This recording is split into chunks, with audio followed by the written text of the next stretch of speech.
Alright, hello fat loss friends. I'm doing a video. I want to try something different with today's email. Just a reminder, we do measurements tomorrow morning. I only have one client in the morning, but I'll be there for most of the morning. I'll be on my computer doing some blogging, and you can just touch base with me. We could do measurements. But what I wanted to make this video about is I wanted to talk about weight loss and what you're doing to lose weight, and maybe give you some helpful tips to make sure that you are consistently making progress and so that you prevent some sticking points. I was talking to a client today or the other day about kind of weight loss, kind of what happens when you don't lose weight, but you lose inches, right? And typically what that means is your body's retaining water. So if you're losing a lot of inches and you're losing a lot of body fat, or you notice it, people are noticing it, your body's noticing it, understand that you are moving in the right direction, so don't get discouraged. I don't want anyone to get discouraged from this, because even if you only end up losing 5, 6, 7, or even 10 pounds, like a small amount of weight over the course of 9 weeks, it'll probably be the most you've ever lost in a while, because you have the type of body that has a tendency to kind of stay at the same weight.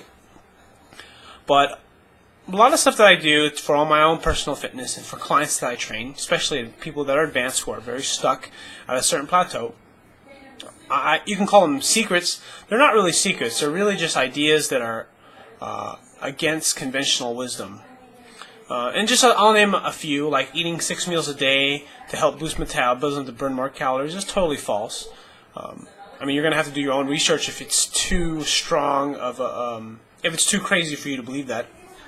Another thing, too, is not eating breakfast, or breakfast is the most important meal of the day. That is also totally false. Not to say that just because you eat breakfast you're going to affect anything negatively. It's just saying that you don't.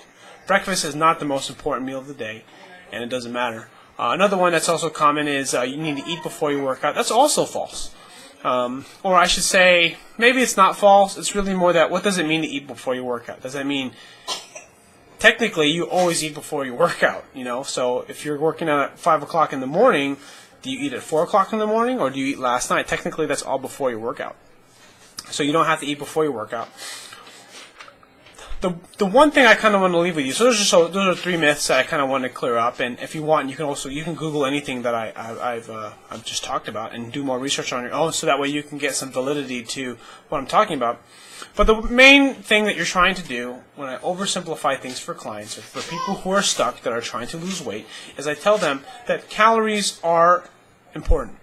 Now, they're least, if you have like 80 pounds to lose, the calories don't matter so much, because if you just start eating healthy, you'll eat less calories, you'll eat healthier, you'll lose weight. So I don't have to say, oh, count your calories, you know, if you have 80 pounds to lose.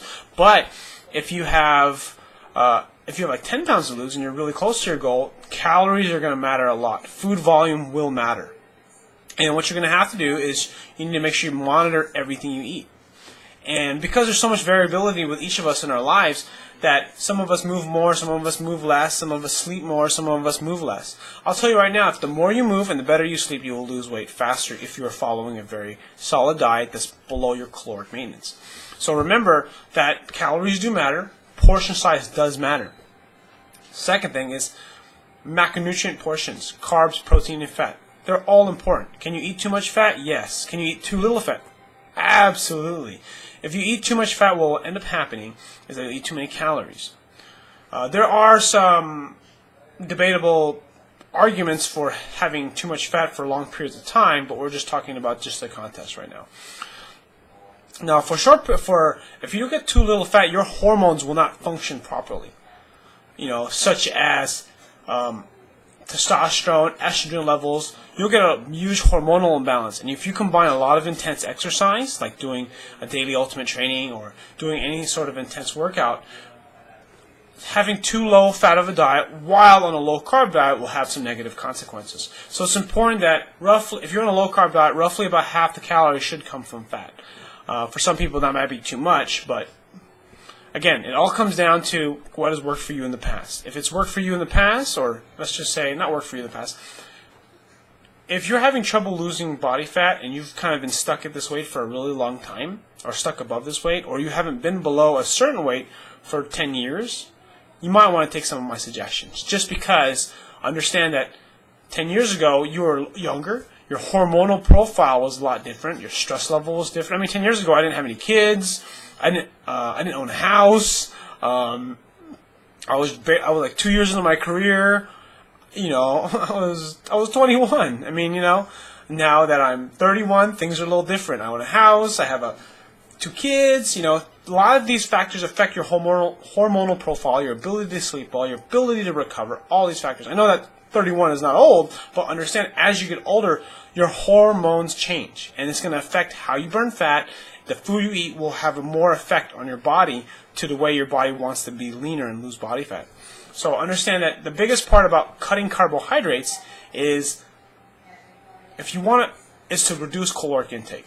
So that's the reason why I want most people to cut carbohydrates. If you lower your carbohydrates below 60 or 70, you're typically going to eat less calories, and it makes it so that you won't eat so much, and that way you control your calorie intake. And I'll tell you right now, for me, like, I had some ice cream last night for my carb backloading, and because pretty much the whole day I had like maybe 20 grams of carbohydrates until I had the ice cream, and it was almost like I couldn't stop eating it.